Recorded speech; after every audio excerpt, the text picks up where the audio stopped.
Mbak Jenny ya, dan akan kita berikan waktu untuk memberikan materi pertama, yaitu mencari receh dari freelancing. Ya, saya akan spotlight dan silakan Mbak Jenny bisa sharing screen-nya.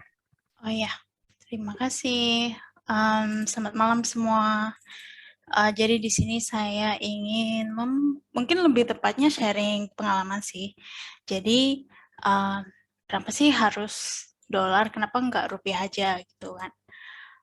Mungkin saya lebih ke apa namanya? Karena pengalaman saya sendiri. Pengalaman pribadi awalnya kalau freelance dengan gaji dolar kan pasti banyak yang bilang, oh ini pasti penipuan deh. Ini kayaknya nggak mungkin, ya kan? Kayak seems impossible untuk semuanya.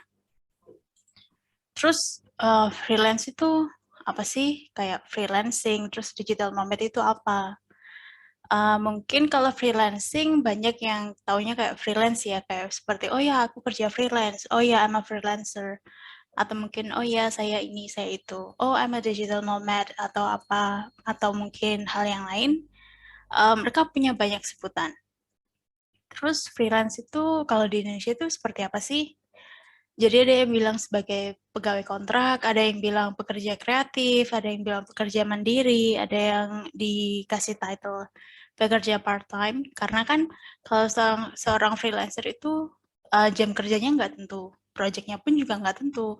Jadi banyak orang yang ngasih kita title itu sebagai pekerja part-time juga. Terus siapa aja yang bisa jadi freelancer? Semua orang.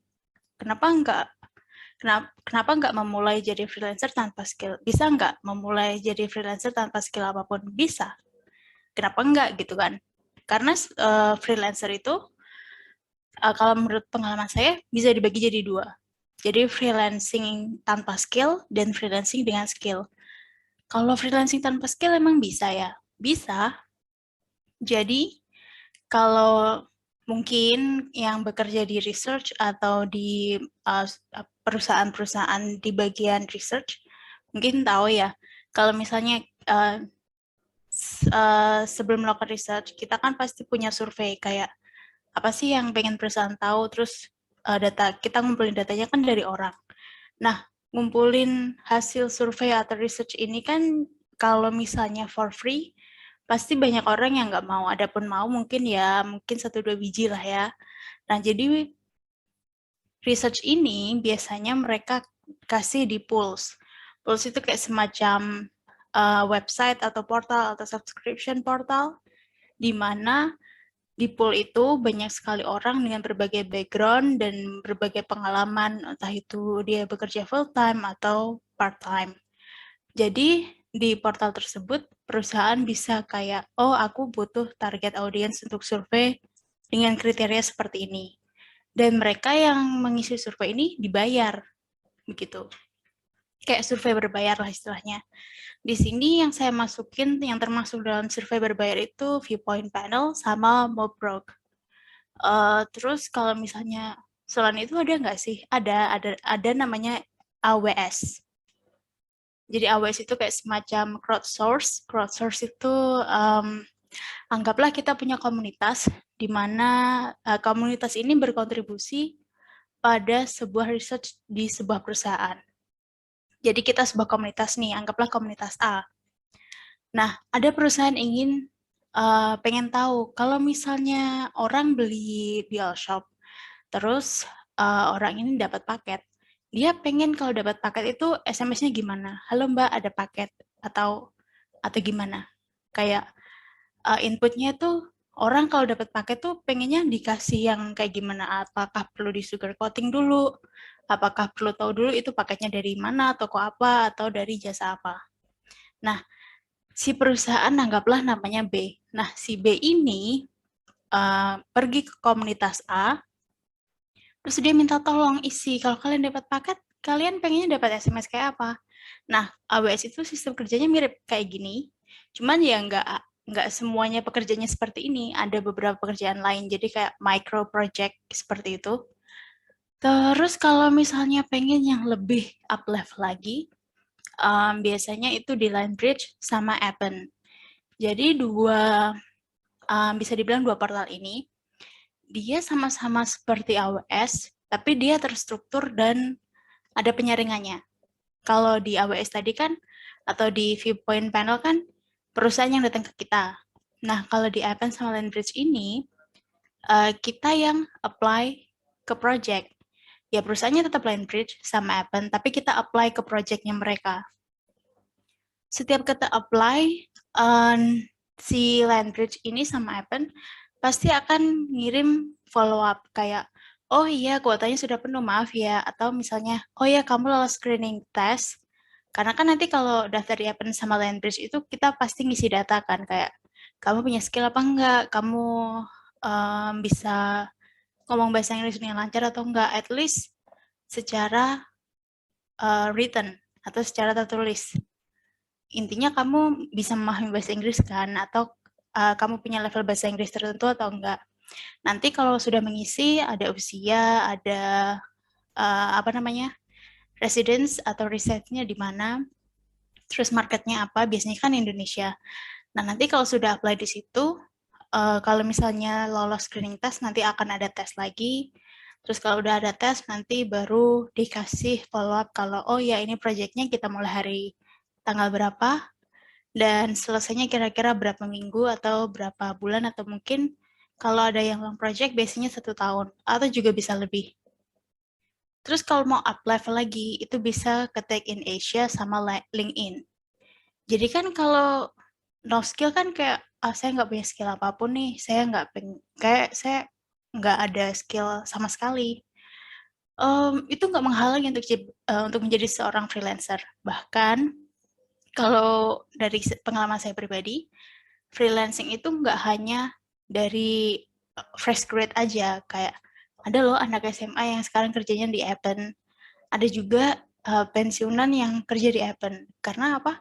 Karena mereka pengen cari pengalaman, mereka pengen cari networking juga. Karena di Appen sama Landbridge ini ada, kalau saya bilang sih career ladder. Jadi kayak mirip, kalau misalnya kan kalau kita di sana pertama kali apply jadi freelancer, kita namanya itu rater. Mungkin RATER, rater kan. Kalau misalnya sudah ada project nih besar seperti social media evaluator, dan mereka tahu kualitas kita bagus, kita bisa naik jabatan jadi auditor. Seperti itu.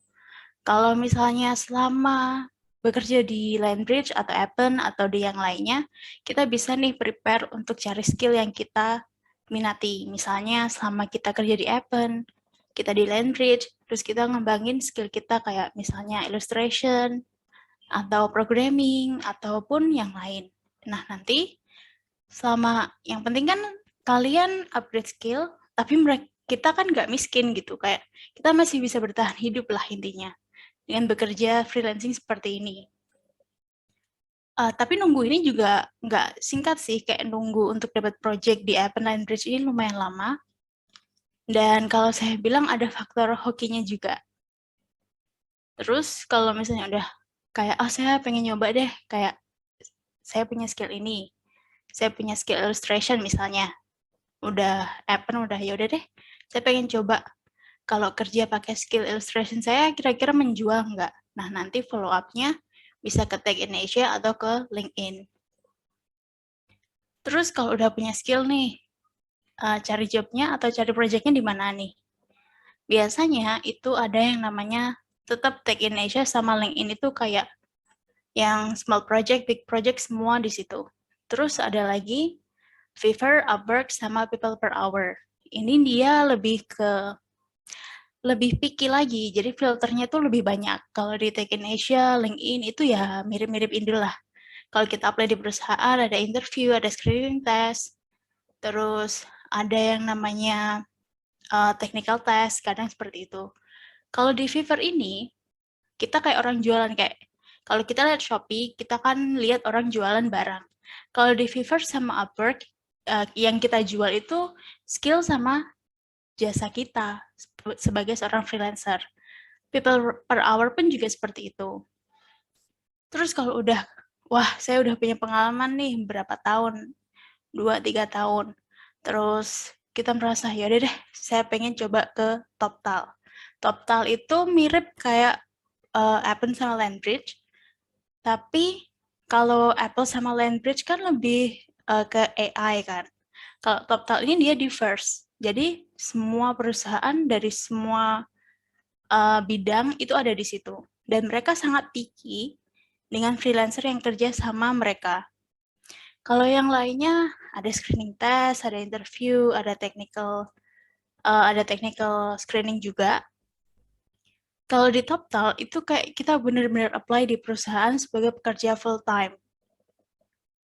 Ada screening test, ada wawancara, terus ada technical test, ada interview user, terus ada interview juga dengan company-nya.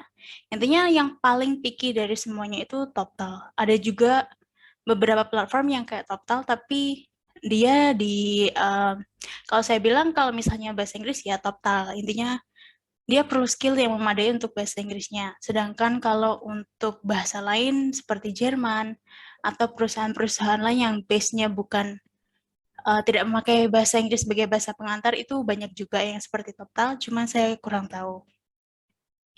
Terus kalau digital nomad tuh kayak gimana? Digital nomad itu juga sama sih. Jadi kalau freelancing kan kita per project ya kerjanya. Kalau digital nomad ini mereka ada dua, jadi kayak emang freelancer, tapi dia pindah-pindah, dia nggak riset di satu tempat. Terus ada juga dia pekerja full time tapi dia remote worker. Jadi kerja dari mana oke, dia punya pekerjaan full time, jadi dia bisa kemana aja. As long as itu sesuai dengan kriteria perusahaan dia kerja gitu. Remote work mungkin sudah sangat familiar ya, karena kan ini karena corona banyak yang kerja remote juga. Jadi intinya remote work itu kerja dari mana aja lah. Terus tipsnya kalau pengen mulai freelancing apa sih? Karena kita kerja freelancing, kita nggak ada yang namanya stable income, nggak ada pendapatan yang stabil. Jadi financial planning itu penting banget, karena nggak setiap bulan kita dapat project, dan nominal projectnya pun juga nggak tentu kan. Jadi kayak bulan ini ada project, bulan depan kan belum tentu. Intinya ya ada give and take lah. Kalau mau full time ya kita nggak ada waktu buat mau cari cuti atau apapun kan kadang susah. Kayak minta izin ke bos dulu, saya mau apply leave, kayak gitu. Kalau freelancing ya aset utama kita itu waktu. Jadi kerjanya sangat fleksibel dan kita yang menentukan, lu mau kerja atau enggak. Kalau lu nggak mau kerja ya nggak usah ambil project. Dan berarti itu nggak ada income. Jadi financial planning itu penting banget. Dan kalau bisa, karena ini freelancing kan, manajemen waktu itu juga sangat penting. Terus kalau bisa karena masih freelancing dan kalau emang ingin menseriusi bekerja sebagai seorang freelancer, invest on skills, value, and time. Jadi jangan investasi ke hal yang kayak, oh investasi itu harus dalam bentuk uang. Nope. Investasi itu bisa dari apa aja, dari baca buku, nambah skill, nambah networking, nambah pengetahuan, terus kayak upgrade value diri sendiri, terus manajemen waktunya diperbaiki, dan intinya kualitas dirinya diperbaiki lah. Terus karena ini nggak ada jaminan project ya, kayak kalau kerja full time kan setiap tanggal 5, tanggal 25 kan pasti dapat gaji. Kalau freelancer kan enggak. Pokoknya kalau projectnya kelar ya dapat duit, nggak ada project ya no income. Jadi mungkin kalau dari pekerja full time ke freelancer harus dipikirkan matang-matang dulu. Apakah mau melepas stable income dengan jaminan kamu bisa kerja kapan aja, dan kamu kerja dimanapun, kamu bebas memilih pekerjaan manapun. Atau mungkin mau mencoba freelance, bisa dicoba. Tapi ya itu dulu, jangan kayak, boleh sih kayak self-rewarding, oh aku SMA nih mau coba freelancing, boleh. Setelah dapat gaji kayak merasa, oh aku perlu self-reward, it's okay.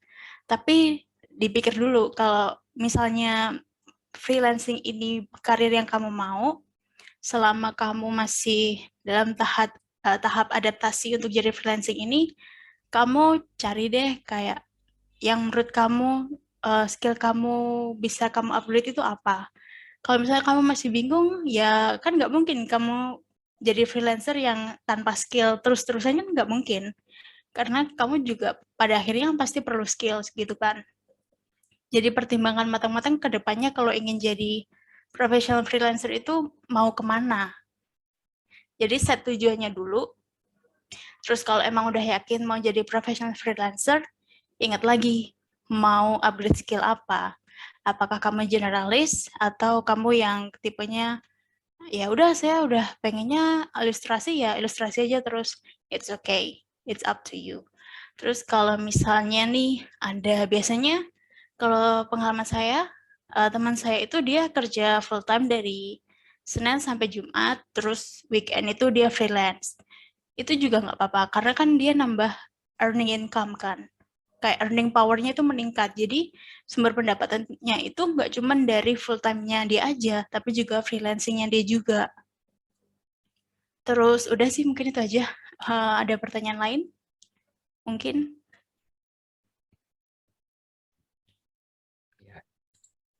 Teman-teman ada pertanyaan? Singkat, padat, jelas. Silakan teman-teman kalau mau bertanya raise hand dan nanti saya akan buka suaranya. Silakan. Oke, Pak Sumitro. Mbak Jenny. Ya. Ini saya mau nanya Mbak, kan kita ini kan freelance rata-rata menggunakan bahasa Inggris ya? Ya, kalau yang saya share ini ya. Untuk apa namanya?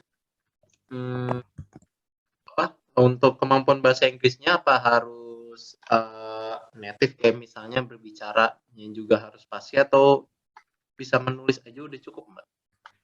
Kalau ini tergantung Pak Sumitronya mau kemana nih. Kalau misalnya yang ke sini kayak yang tanpa skill itu tadi kayak intinya bisa untuk bertahan hidup atau seenggaknya untuk mengcover biaya akomodasi seperti beli bensin atau beli pulsa seperti itu. Ini nggak harus yang kayak native sih. Lebih ke intermediate lah. Intermediate atau beginner. Kalau misalnya beginner itu mungkin speakingnya beginner yang penting bisa dipahami sama orang. Intinya orang ini bukan orang native loh ya, maksudnya orang dengar kita ngomong, oh ngerti ini bahasa Inggris gitu. Nggak apa-apa sih, kayak misalnya ngomong masih belepotan, ada logat Jawanya, ada logat Kalimantannya, atau logat Medan, biasanya orang Medan kan kalau ngomong bahasa Inggris masih ada logatnya, itu it's okay. Kayak yang penting orang kita ngomong mereka paham, maksud kita mau gimana itu paham. Kalau untuk written skill-nya yang penting kita at least intermediate lah untuk written-nya atau reading-nya.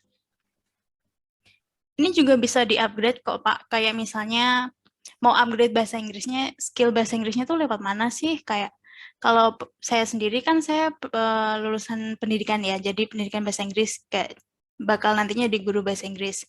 Itu bisa kalau mau ningkatin vocab, biasanya tempelin catatan kertas kecil-kecil gitu kayak vocab terus artinya apa. Itu biasanya kayak di pintu, di lemari, di tempat-tempat yang biasanya Bapak lihat pertama kali kalau bangun tidur atau mau kemana gitu, dilihat. Kayak mau tengok kanan kiri, pasti lihat itu. Itu nanti lama-lama akan hafal sendiri. Terus kalau untuk practice, sekarang sudah banyak aplikasi kalau pengen bicara sama native. Jadi mungkin itu bisa dipakai karena kan kita nggak mau rugi kan. Jadi kita pengennya belajar bahasa Inggris tapi kalau bisa spending zero gitu. Bisa lewat YouTube, bisa lewat aplikasi. Terus kalau misalnya pengen kayak cross check gitu kayak reading atau nulis bahasa Inggris, itu ada platformnya juga kalau pengen mau kayak berbaur sama mereka. Itu kalau saya biasanya pakai Future Learn. Tapi itu bahasa Inggris sih, tapi itu dia juga ada course bahasa Inggris juga, dia for free juga.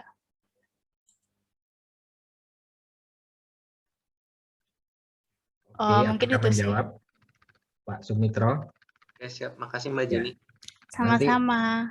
Silakan Pak Sumitro connect dengan Mbak Jenny di LinkedIn. Oh iya, boleh. Silakan connect dan nanti bisa bertanya ya lebih detail lagi lewat. Ya, boleh sekali. Ya. Oke, thank you. Ada yang lain? Oke, ada juga di sini Pak Omar Sugihart Suprapto. Silakan Pak Omar. Oke, malam Pak Abrias, malam Malam. malam Mbak Jenny. Selamat malam. Materinya ini menarik sekali ya, terutama untuk kayaknya generasinya saya 99 ke atas. Tapi ini Mbak Jenny, kan ini Ya. tadi seperti yang Mbak Jenny bahas bahwa kalau kerja sebagai freelancing ini tidak ada pendapatan yang stabil ya. Iya.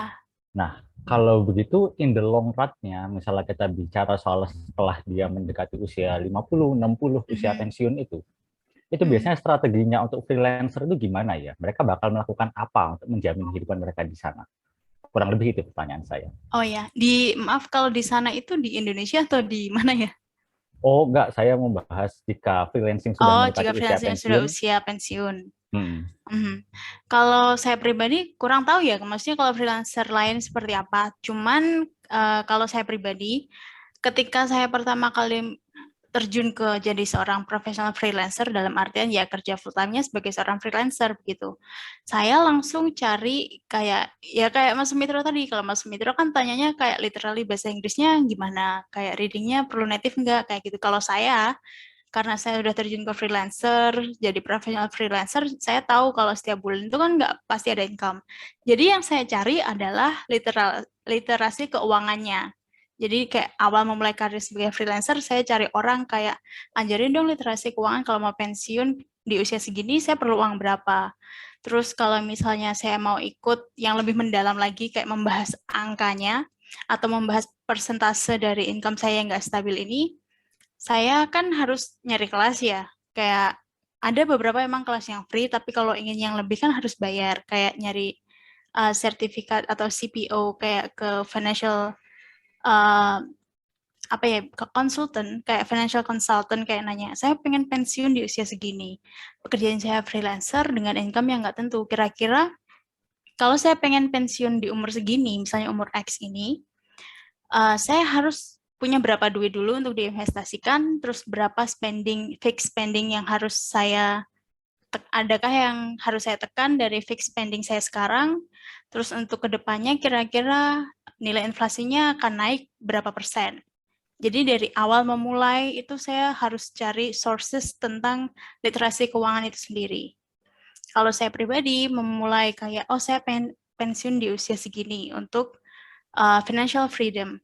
Jadi saya cari financial consultant untuk diskusi berapa duit yang harus saya punya dan saya harus investasikan kalau saya ingin pensiun di usia segini. Tapi di beberapa kasus itu memang ada yang freelancer yang kayak menolak untuk pensiun, kayak financial freedom bagi mereka itu hal yang sangat sulit karena kan income juga nggak selalu ada kan setiap bulan. Jadi mereka juga pasti nggak ada kayak planning kayak saya kurang tahu mau pensiun di usia berapa, ya ikut alur aja deh, itu ada.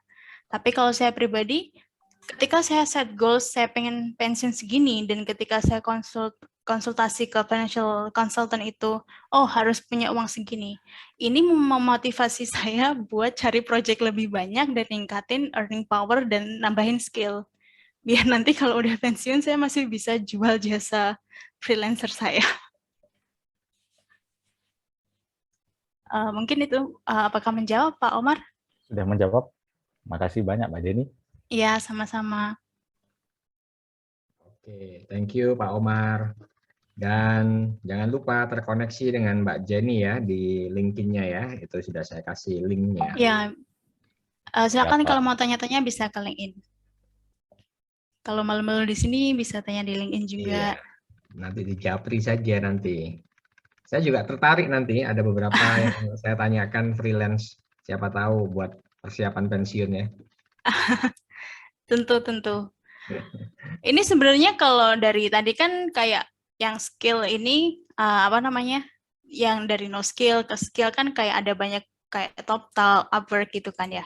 Kalau misalnya bisa nggak sih apply langsung ke perusahaannya? Di LinkedIn kan banyak nih kayak perusahaan yang meng-offer kayak posisi remote atau kayak posisi tertentu. Ada kok posisi senior atau posisi yang udah kayak direktur di perusahaan tertentu di luar negeri, tapi posisinya remote di Indonesia. Itu banyak dan kita bisa apply di situ. Yang kalau yang di Indonesia apa Mbak Jenny? Di Indonesia. Kalau karena kebetulan background saya interestnya ke AI, ke teknologi, sekarang saya ke Wix. Jadi kayak dia Talkbot, atau kalau di yang dulu pekerjaan saya itu freelance juga, dia jadi research analyst, jadi kayak research market gitu. Kalau misalnya anggaplah perusahaan ABC. Nah, perusahaan ABC ini dia pengen tahu gimana kinerja produk dia di Indonesia. Dia akan nyari perusahaan, terus minta konsultan perusahaan tersebut yang native Indonesian untuk research secara langsung di market. Kayak, oh produknya ABC yang ini, yang 1, 2, 3 ini, dia sangat laku di sini. Kenapa? Karena dia punya brandingnya yang kuat, ataukah emang karena harganya yang relatif kayak terjangkau oleh semua masyarakat. Nah, itu nanti kita analisis seperti itulah kira-kira. Oke, ada yang bertanya ini Mbak Jenny, Pak Trisa Agus Rinaldi tanya, apakah ada kesempatan untuk freelancer, trainer maupun public speaker secara remote? Oh, ada banyak. Kalau kita adanya coach, jadi kan kayak freelancer, trainer ataupun public speaker kan lebih ke coach, ya kayak coaching gitu kan. Nah, itu sebenarnya banyak banget. Jadi lewat Zoom gini juga kasih materinya seperti ini. Terus kita melatih para pesertanya juga online seperti ini. Dan itu banyak banget posisinya di LinkedIn juga, di TechIn Asia juga banyak, di Upwork, di LinkedIn itu juga banyak. Cuman ya harus difilter sendiri. Kalau misalnya tidak punya background di pekerjaan remote di luar negeri dan ingin jadi kayak coach trainer seperti itu, kita harus filter sendiri. Terus mulai cari kayak kalau misalnya baru pertama kali cari yang namanya bisa dibilang kayak background. Jadi cari background dulu. Kalau background-nya udah ada, baru kita kayak satu langkah ke depan lagi, seperti itu. Jadi nanti kalau misalnya sudah punya pengalaman jadi coach atau trainer, pasti akan otomatis muncul sendiri lowongan kerjanya di LinkedIn. Ya, oke. Mbak Jenny ada yang tanya, minta nomor WA boleh nggak itu? Mungkin bisa di LinkedIn aja ya. Oke, nggak boleh Pak Haji, harus di LinkedIn. Oke. Ini enggak, maksudnya kalau mau tanya nomor WA-nya lewat LinkedIn, pesan LinkedIn aja. Oh Kalau iya, lewat betul. sini nanti semuanya tahu. Iya. Karena pekerjaan juga jadi agak picky kalau mau ngasih nomor WhatsApp. Yes. Jadi silakan terkoneksi di sini ya, nih. Jadi teman-teman, ini ada LinkedIn-nya Mbak Jenny. Bisa nanti DM di sana ya. Ya. Apakah ada freelancer lebih ke membuat project software? Biasanya di platform mana yang sering ada? Kalau untuk project software itu untuk masalah IT itu biasanya ke TechIn Asia. Dia banyak banget posisinya dan dia semuanya based in Indonesia. Kebanyakan ya kalau untuk IT itu TechIn Asia itu dia perusahaan Indonesia cari talent di situ. Terus dan TechIn Asia ini dia benar-benar ada background check-nya. Kalau LinkedIn kan mau dia ada locker yang scam, kan masih banyak lowongan pekerjaan yang scam. Di LinkedIn kita nggak bisa filter. Kalau di TechIn Asia, itu kalau di scam kita bisa report. Jadi ke depannya, kalau misalnya ada posisi yang baru, ada posisi yang sama dengan perusahaan yang sama, perusahaan itu akan otomatis di blacklist sama TechIn Asia. Jadi kalau saya bilang, TechIn Asia itu kalau untuk IT talent, itu dia lebih trustworthy daripada LinkedIn. Oke, terima kasih ya Mbak Jenny ya. Ada lagi teman-teman, kita masih ada waktu nih ya, 2 menit lagi untuk pertanyaan. Sangat menarik ya. Ternyata banyak juga potensi ya, peluang freelancer di mana ada kerjasama dari perusahaan lain. Saya juga pernah ditawarin untuk freelance, cuman waktunya aja yang nggak cocok ya. Bukan freelance sih, lebih ke paruh waktu. Jadi waktunya memang harus ditentukan, tapi di jam tertentu gitu kan. Iya, iya rata-rata begitu. Terus kalau untuk IT sendiri, kalau ingin merambah ke kayak lebih tepatnya perusahaan internasional, di LinkedIn biasanya juga banyak, tapi kita harus filter sendiri. Intinya kalau freelancing, kita nyari project, ingin memulai, Ada satu cara yang paling umum dipakai buat scammer untuk para freelancer yang baru-baru ini, yaitu kalau misalnya kita dapat project, mereka pasti minta uang kayak alasannya entah itu untuk DP alatnya kah, untuk DP project-nya lah, itu jangan dikasih. Itu berarti dia scam. Jadi nggak ada istilahnya kita kerja di project sebagai freelancer, tapi kita harus bayar. No, itu scam. Ya, setuju. Jangan pernah memberikan uang di depan teman-teman ya. Ya, ini ada juga kok komunitasnya banyak di Facebook, ada di Instagram, di sosial media juga banyak. Jadi kalau misalnya kayak tertarik itu bisa join grup-grupnya, terus harus filter sendiri. Oh, saya ingin project ini. Kok kayaknya gampang banget ya apply project ini, tapi begitu diterima kok nggak mulai-mulai, begitu diterima kok harus bayar. Fix itu scam. Yes, setuju. Lebih baik kita saya melihat sebuah peluang ya, terutama di LinkedIn itu untuk menjadi seorang solo freelancer atau solopreneur. Ya. Ya, solopreneur atau solo freelancer itu artinya ya kita menciptakan peluang itu untuk diri kita sendiri, dan LinkedIn itu adalah tambang emas bagi kita. Ya. Oke. Kira-kira ada lagi teman-teman ya, waktunya sudah mau selesai ini, dan luar biasa Mbak Jenny pemaparannya tentang mencari cuan dolar sebagai freelancer. Teman-teman terkoneksi dengan Mbak Jenny, tanya-tanya di DM ya, di LinkedIn ya, nggak di WhatsApp. Iya, soalnya kalau di WhatsApp saya bingung siapanya. Iya, betul. Kalau kita terkoneksi di LinkedIn kan kita tahu ya profilnya. Ya. Baik. Siap. Mbak Jenny, ada lagi yang disampaikan sebelum kita tutup? Mungkin itu aja sih Pak. Nanti kalau misalnya ada yang lain bisa tanya saya di LinkedIn.